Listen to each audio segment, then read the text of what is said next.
I am so excited for today's guest on the Hotel Florist Podcast, who is Arlene. And Arlene is a creative with a fashion background. She likes to say this is where flowers meet fashion and that dirt is her new design medium. She loves to grow specialty heirloom florals and create colorful statement pieces infused with texture and movement. Her specialty is telling a story visually with florals or any medium. Arlene, welcome to the show. Thanks, Francesca. Thanks for having me. So I'm going to just dive straight into the nitty gritty because I really want this whole next few minutes that we have together to be as valuable and just incredible for everyone listening, as well as celebrating what you recently have accomplished. And so the first thing I want to ask you to talk about is the new hotel partnership as an artist in residence. Yeah, I'm super excited. You have totally helped me along this journey from the spark of the idea, literally, to the final, to signing the agreement, the whole entire process, which actually took about 6 months. And when I started, I thought, oh, it's going to take a couple weeks. And when I just being so naive about the whole process, but this whole thing being so new, literally new, the idea to how I was going to make it happen. But it basically, you laid out the blueprint. So I followed your blueprint because I had just joined. It started with your starter kit. And then I was like, oh my gosh, this is amazing. There's so much information in here already. I know that if there's that much information, your programs have to be even, the next level, basically, high touch. So that's what I was like, okay, if I can do this much with just the starter kit, because you gave me like the guideline to do it. And once I was like, oh, it doesn't sound that, it sounds like challenging, but I'm like, I can do that. I'm going to do it.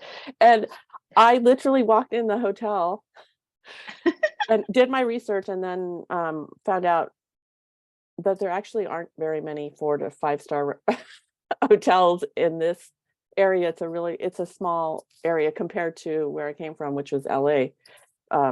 And so I was like, I'm just going to go for it. I'm going to go big. And yes, I was like sick to my stomach for a couple of days because I was trying to figure out, okay, I got to just get the courage to go walk in. I did. I walked into the hotel. Went to the front desk. Well, I sat down and had a coffee because you had said, okay, just breathe and have a coffee and settle calm your nerves. And it totally helped. Yeah. Because your heart's going like, or at least mine was going 100 miles a minute. And so anyhow, I went to the front desk, asked for the GM, and I didn't even know that they actually had just transitioned to new management. And when they were looking for her, they couldn't even find her number. And I was like, uh-oh, this is not starting out well. And so they were like, oh, but her office is actually in the other building. So you might want to go over there. And at that point, I almost talked myself out of, I was going to leave. I was like, this is like, doesn't sound good. But anyhow, long story short, she actually came downstairs. They called for her and said, oh, there's this florist downstairs who said she would love to chat with you. And she's like, you know what, tell her I'll be right there. And amazing. Yeah. Amazing. And I love that you're sharing this part of the story. And I want to celebrate what you've done, but I love that you've kind of said, let's backtrack a bit so we can give this context, because I think there's a lot of people listening that are like, but I'm too scared, or my stomach is upset, it's in knots. And this is the thing I always say, like, we have to walk with the fear. Like, I still to this day get nervous going in a hotel and speaking to someone. And like, I teach this, I've done this. There's Yeah, just something about it being unknown. Like, we don't know what the outcome is going to be. And we're all kind of looking for that instant gratification in a way that we're on the right track, or that we've been validated that, we're good enough to even do something like this. And right. so if you're listening and you're feeling like, well, that's just way too scary. And it's scary for all of us. It's just some of us go and do it. That's the only difference. And I'm so glad I did, because it was really perfect timing. But in retrospect, when I look back, I realized that I had to pivot along the way, and you actually helped me pivot, because when I walked in there, I wasn't really thinking of an artist in residence. And like, I would say a few months ago, when things were kind of just like not really, like, I had sent over a proposal and it wasn't going anywhere. And then we had a conversation, and you had mentioned, like, listen, you could try and pitch it as an artist in residence. And I was like, oh, I hadn't even thought about doing it like that. And once I did that, she was like really open to it, because they hadn't had florals in like 3 years. So when I did that, it just made things like so much easier, and easier in terms of pitching it. It was like so new to them as well, which that was the part that I think took the longest to kind of explain actually what the idea. But the thing is, I was like, I'm learning this too. So yeah, and today I'm actually officially going to be, the shop is open today, even though I'm still setting up. I mean, it's a little nuts. It's surreal. I was there yesterday taking things in and meeting like the food and beverage director and the home decor manager. And I was like, this is so weird. It's hard it's to so understand. surreal. I like, this is happening. This is literally happening. So it's Oh super my exciting. gosh. Yeah. I'm so excited for you. And I love the second piece that you've mentioned, that is, we're figuring out as we go, and that Yeah. business gets to be fun, and that there's a number of different ways to do business. And I always, I remind myself and I remind other people that, if things aren't working one way, it doesn't mean that they're not going to work. I mean, if that was the case, like, there would be no Kardashians, it's like, we just don't accept no as an answer if it's something you genuinely want to do. So it's like, okay, how can I meet you a different way? Or how can I propose this a different way where it still like wildly supports me and where I'm at, and it can wildly support you where you're at? And also not needing to have done this before, not needing to know step A through Z, but trusting that this is going to be a really great partnership, and we're going to figure it out as we go. And I trust in my strengths and in my talents and in my customer service skills. And I just think that it's truly a testament to your bravery and your courage of just walking with the fear, figuring it out as you go, and then having this kind of moment where you're like, wow, I created this. And I want to help the listener understand a bit, like, let's start. How long have you been doing this? Because this is the other thing that I think is going to blow people's mind. Like, tell me a little bit about when you became a floral designer and how you got to where you are now. Well, it's only been a year and a half. I And love that. so I've always been a creative. I've been a freelancer my entire career. Well, I shouldn't say that, because I started in corporate. I worked for Macy's for 6 years. When I first graduated, I graduated with my marketing degree, and I was like, wait, I don't want to work as a manager in a store. That was the only thing I was finding. But I knew I wanted to work in fashion, and I had no idea that at that time that it was fashion styling that I wanted to do. And I worked for Macy's as a corporate stylist for 6 years. No, actually, I shouldn't say that. I worked for Macy's starting in the stores. Then I was promoted as a buyer, and I was as an assistant buyer. And I was like, I hate working in front of the computer. Like, I not like this. And then I discovered styling, and then for a couple years, and then I decided to freelance and move to New York. But I so my background's in fashion and I've always worked for all I call them the big box retailers, Nordstrom, Saks, um, Barney's, I was lucky enough, I should say, to style for them. And it was a really great experience. I loved it. But long story short, this is like the second, like I call it the second chapter. My husband moved to Washington because we said, well, it's our final chapter. But when you say it like that, that sounds ominous. No, that sounds very morbid. I don't like the vibe of that. Yeah. But we moved here to flower farm because we were like, we want to get away from the city. We pretty much lived in the city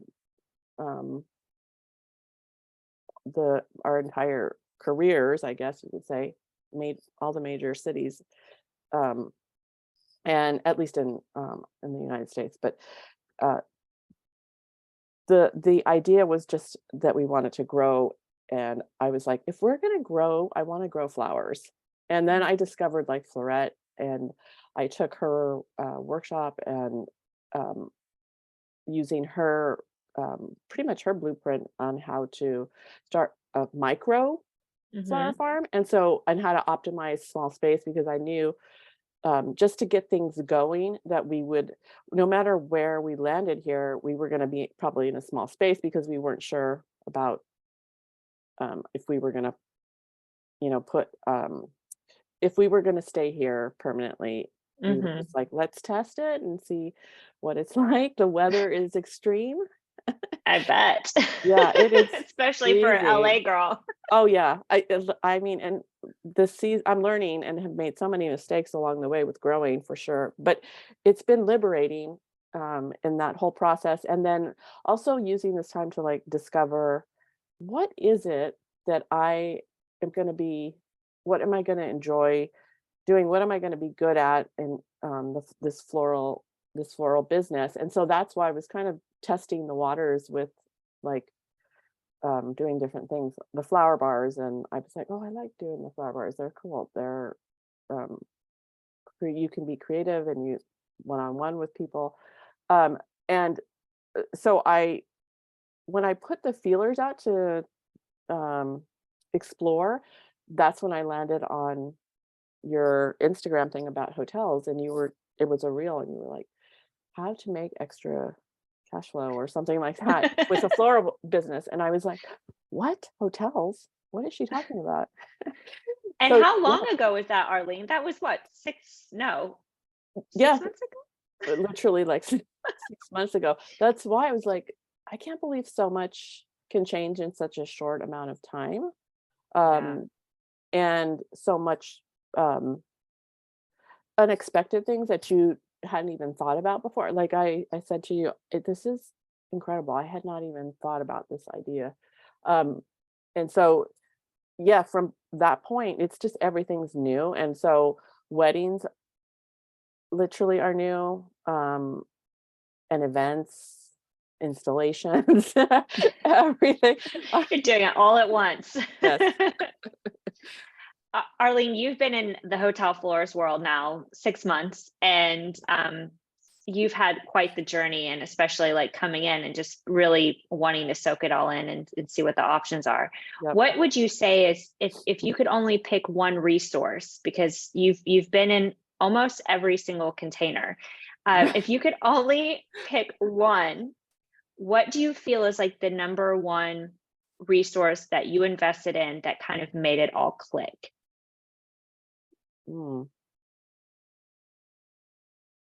It's hard to pick one. Or do you feel like they were all required at like different levels of your evolution? Right. Well, yeah, I mean, I like having the Hotel Florist Profit Method, the like where you literally like spell out the steps and what to do in each step. And then when I took the opportunity to have one-on-one coaching with you, that really gave me that extra support, because I was finding like, oh, I have so many questions and everything's so new. It was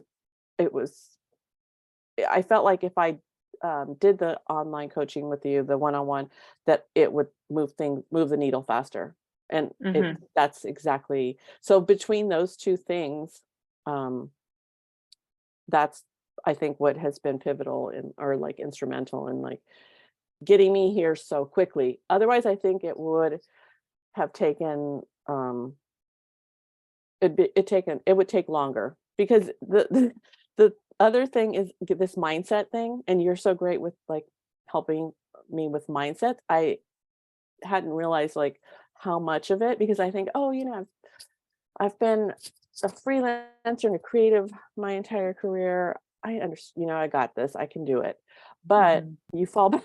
I have no idea. Like, there's so many kind of hurdles that you have to get over, and many times friends and family are not necessarily the right Absolutely not. I'm sitting here right way.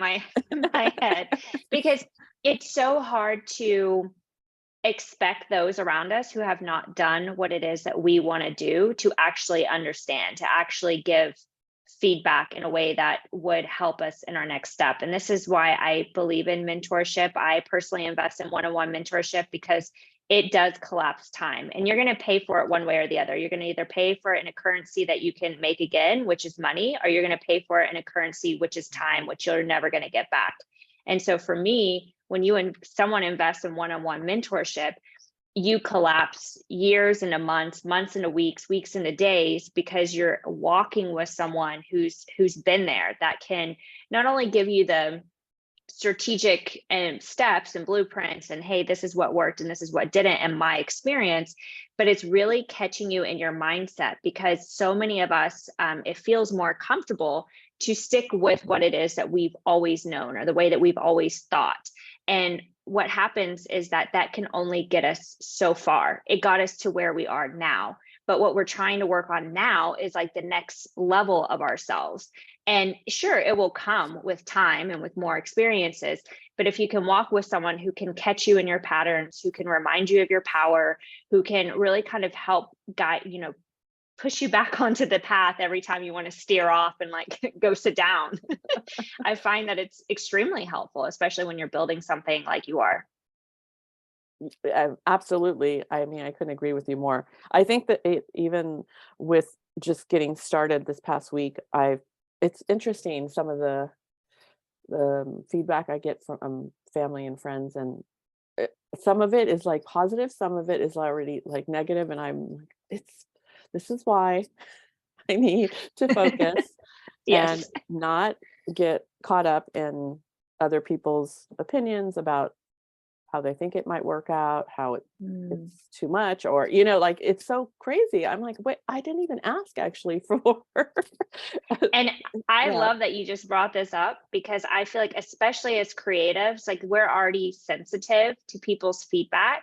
And what I have found, and what has really helped me kind of, have it go in one ear and out the other, is that they're only telling you their version of what they perceive of what they could have done or what they would do.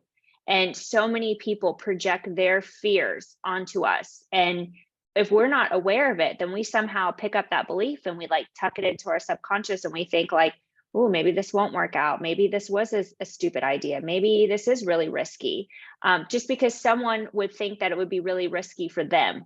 And this is the part about entrepreneurship and about leadership that, they don't teach you in flower school, is that, people are going to nonstop project their fears onto you. And it's our job to just release it and let it go. And that oftentimes helps when you have a supportive community to just remind you of that, because we obviously care and love these people. Exactly. Yeah, no, I value their opinion, but it's because this is new for me as well. I'm definitely like editing the noise. Yeah. I hear you. So one of the questions I wanted to ask you was, you started, and you kind of mentioned it a bit, like floral farming. Right. And now you're really focused on your floral design business. I know there's a lot of people who grow flowers, who are flower farmers, who are either looking to make the pivot or looking to kind of combine the two. What could you share in your experience has been the way that you've kind of interlaced both sides of your business? Right. Well, for me, I mean, it's been a couple of things because I'm in a small town. Well, to me, this is a small town, like 200,000 people. But, it really is small town, a small compared to a more metropolitan city, right? So I um, knew with like flower farming, it would be also an opportunity to focus on the local um, part of it. And also, this past season, what I learned was I grew too many different varieties of things that Mm. I was like, well, if the hotel thing pans out, I should really focus on trying to grow flowers that I'm going to use in the hotel. And so that was like a big kind of factor to think about. But when I was going through that and thinking, well, that actually, this could be like, I can still flower farm. I'm just going to have to do it in a much more focused and um, so that they both work together. And that's Hmm. how it was like, I think that for me, moving forward with like the season coming up, I've been trying to think of, okay, so what should I grow? Like, I'm going to do 1,000 tulips, black tulips. If I Oh. can use those, hopefully, if I can get them in the ground because it's already frozen. So it's definitely the that's um, something else in terms of with the weather. But yeah, I think for sure, like I'm like I knew that to make it work, it doesn't make sense. Like, why wouldn't I grow things that I could use that would actually um, be more profitable in that way Hmm. instead of just growing, still not steering too far off. And because I love heirloom florals and I love specialty things, but that still also works um, Hmm. for the hotels, especially for here. I found because it is local and locally grown and seasonal flowers, because of the weather here is, I think it makes more sense. Yeah, and I love that, especially hotels, they love supporting local. And I can already envision all the branding that you can do when you start putting your own flowers in there. And then that cross promotion of your essentially two different sides of your business to bring people out to the farm or to have a farm experience in the Right. hotel. I mean, I'm picturing black tulips like everywhere. Like I'm obsessed. I love this idea. Now, I know you've been in the industry relatively a short amount of time and you've done so much. What is a quote that you feel that people spout off all the time that you just think is complete BS? I know, there's a couple of them, but the one that I I think this is probably a mindset thing, but when things happen and people say, well, it is what it is. Mm, And a lot, of course, a lot of things you can't change it, and that's true. But the thing about it is you don't have to accept it. So it's yeah. not just it is what it is.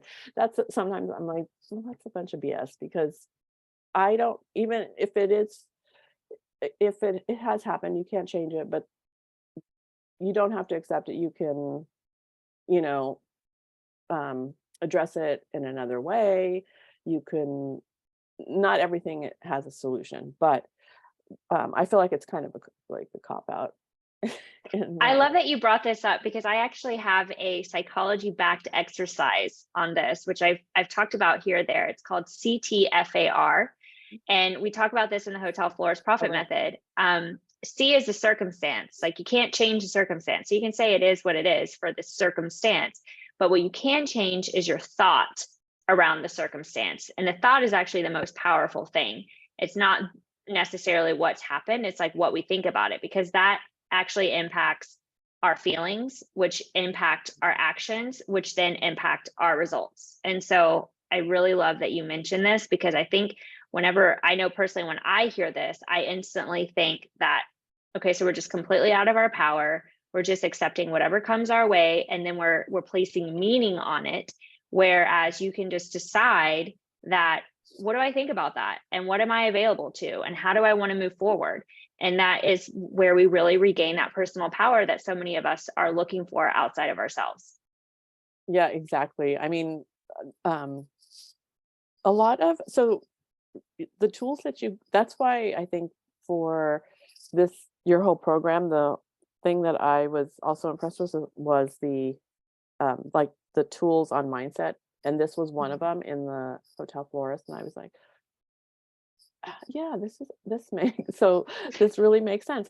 And just like being aware of it, because it's so true. It is all in how you think about a situation, and like walking in the door that the first time, not talking, I mean, you always have that like voice saying, don't do it. You're gonna, it's something bad's gonna happen. Don't do Yeah, it. fear Yeah. is the anticipation of pain. And what Yep. would you say would be the second thing? You mentioned there was a couple things that there's just things that people say that you just think are complete BS, just out of curiosity. Do you remember what your second thing was? I Oh know my we went a gosh, bit I off can't. tangent. I know, right? No, I can't think of anything at the moment. Well, if it's left you and it's meant to be, it Yeah. will come back. I want to ask you one last question because I think that your story has been really inspiring for everyone listening, whether you're a seasoned florist and you feel like there needs to be a pivot or change, or kind of feeling a little bit bored with how things are, or maybe you're a new florist or someone who wants to grow your floral design business. Just listening to Arlene's story and seeing how it has unfolded incredibly, and now you are an artist in residence, which I'm so excited about. What would you go back and tell yourself 6 months ago? To be patient, Mm. and to focus. I think I told you this when I started it, because I jumped in, and when I jumped in the beginning of the modules that I was watching, and later you had a module on, um, I forgot what it's called, but it's about focusing on one thing at a time. Basically, to Mm-hmm. focus on this one client first and then pursue other clients or Mm-hmm. other accounts. And I was like, oh, because what I tried to do was like jump in and try and, um, just like reach out to a bunch of different accounts. And I'm like, this is okay. This is overwhelmed. I'm not supposed to do, I need to focus. And once I realized that, that's what I would recommend. It really does. It's hard to, at least for me, to be patient. And I had no idea it was going to be this long of a process. Even though it's this, and things have happened, this is all new. To keep the stamina up in the 6 months, it Mm-hmm. was up and down, and lots of emotions in all the fields. From Mm. doubt, like, "Oh, this is not gonna happen," um, trying not to talk about it to everybody. Mm-hmm. I had to keep it to myself, and well, except for my husband, who was, like, so tired of hearing me talk He's about like, it. oh my God, we're doing this again. Okay. Yeah, exactly. I have one of those. Uh, but yeah, I think though, that's my recommendation, to focus, and to understand that it takes time, and that you're going to um, go through 1,000 different emotions throughout the whole entire process. Mm. But that, I mean, and yeah, I mean, I think it was good because I had to also realize that I was okay with if it didn't work out. Like, I think Mm-hmm. also we had a conversation um, about um, about this thing where I always say, like, well, I got to make it work, and Mm-hmm. Mm-hmm. realizing that, well, but if I'm trying to make it work, am I compromising too much? Trying to just make it work, because the contract and the agreement was the Mm-hmm. longest part, and it was challenging not to just say, okay, I just want to do it, and I don't care about the terms. And because I was patient and really stayed in it, it ended up being like favorable. Well, I was able to get what I as close to the original ask as possible. So yeah, so that was instrumental in itself. Like I was like, oh gosh, if I had been like impatient and just wanted to sign and pretend like I don't need to work, like I'll just figure it out. That's the whole make it work thing.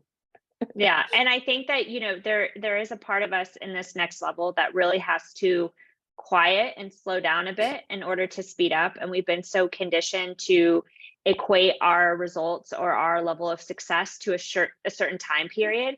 But when we look back in hindsight, like we're never going to think, 5 years later, man, I really wish that didn't take 6 months, or I really wish that hadn't have taken a year. And it doesn't always take this long. Like I've had other clients in a week. It depends on what your circumstances. Right. But the vision is the long term. And so often we make, long-term decisions based on short-term circumstances. And then we get into agreements, or we get into roles or work with clients that aren't really in alignment with what it was that we wanted, or don't really serve us in the way that we wanted, because we were impatient, because we needed that instant gratification to validate us by a certain timeline that we were on the right track, versus just accepting and trusting in our own timing and how things are going to unfold. And so I just think that you've really held yourself beautifully throughout the process. I want to just congratulate you on being the newest artist in residence, and I cannot wait to hear more about it. Where can people follow along on your journey? So my website, you can find it at voeflower.com, and Voe is just V as in Victor, OE. I always say it's like Vogue, because I created the word. And of course I wanted to have fashion in it. So it's VOE and WE, which is like my husband and I, voeflower.com. And just Instagram is the same as well, at voeflower.com. And right now those are my two main places where you can find me. And at the hotel, Davenport Hotel, downtown in Spokane, Washington. That's so exciting. Well, congratulations, Arlene. Thank you so much for coming on the show. I wish you incredible success. This is just the beginning. You're going to create the most beautiful, wild story looking back in your floral career. And I know so many people have really enjoyed listening to you today. Well, thank you so much. It was my pleasure. All right. See you soon. Sounds good. Bye.